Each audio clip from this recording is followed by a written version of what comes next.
We're in Talibont on this rather grey, overcast Sunday afternoon to see if the South Wales Warriors can find their next generation of players. Now, believe it or not, American football has been played in the city for 30 years. Back in 1985, the Cardiff Tigers were formed, and at one point they were even playing matches at Ninian Park.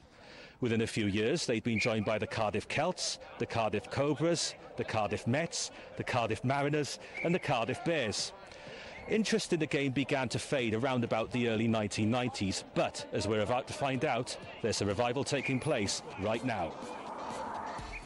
Snooker experienced a tragedy nearly a decade ago when Paul Hunter died of cancer at the tragically young age of 27. But a lot of good has come from it in the way we remember him. There's a tournament in Germany, but there's also a coaching scheme which you're involved in. Tell us a bit about that. Oh, it's fantastic. You know, it was such a sad loss, Paul dying aged 27. You're not concerned about getting injured or being bashed about, are you? No. You're ready for that? Yeah. No fear? A little bit of fear. Christmas is nearly upon us. It's the best time of year to be a darts fan. We've got the PDC World Championship over the festive period, followed by the BDO version early in the new year. We're here at Road Sports Club to meet the other Danny Dyer, who's hoping to make the big time in 2016.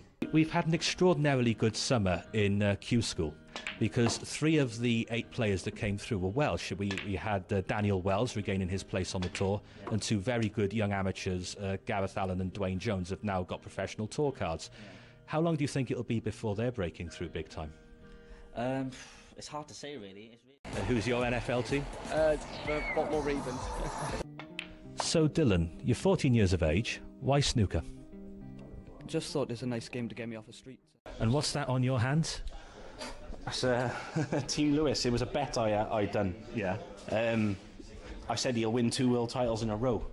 And they said, no, you won't. I said, if he does, I said, I'll have his name tattooed on my hand. And I did. So that's there for life now? It's there for life. Don't bother me. Because this is one of the interesting things about you. You've got a worldwide following on YouTube of people looking at your trick shot videos, and I'd recommend it to anyone. They're very impressive.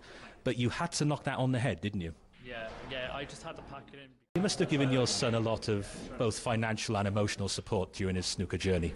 I have. I think that he deserves it. In 2002, you reached the World Championship at the Crucible, and you played a match against Alan McManus in the last 32 round, and you beat him, 1994 Masters champion. Tell us a bit more about that. I had a good record against Alan, actually. And in recent shows, we've caught up with a number of South Wales's leading young snooker players who hope to make the big time. But earning a place on the professional tour is only half the battle. Staying there takes dedication and quite a lot of money. We're here in Trekenid to meet Dwayne Jones. One of the big divides in darts, you've got the BDO and the PDC, as we've already said, but crowds. PDC crowds behave very differently to BDO crowds. In the PDC, you've got thousands of people. It's like a stag do. It's a works Christmas party. Yeah. How do you adapt your game for that? Because when there's thousands of people shouting at you, cheering you, or booing you, you've got to be ready for it, haven't you? Yeah. My attitude. So tell me about the influence Frank Adamson, the coach, has had on your game. I mean, he's been a coach now for 40-odd years. He coached Ronnie O'Sullivan to a world title over a decade ago. How has he improved your game? Are you lobbying for American football at the Millennium Stadium? Oh, it'd be great, wouldn't it? This is an extraordinary situation we're in tonight, a pub packed full of county and local dart players.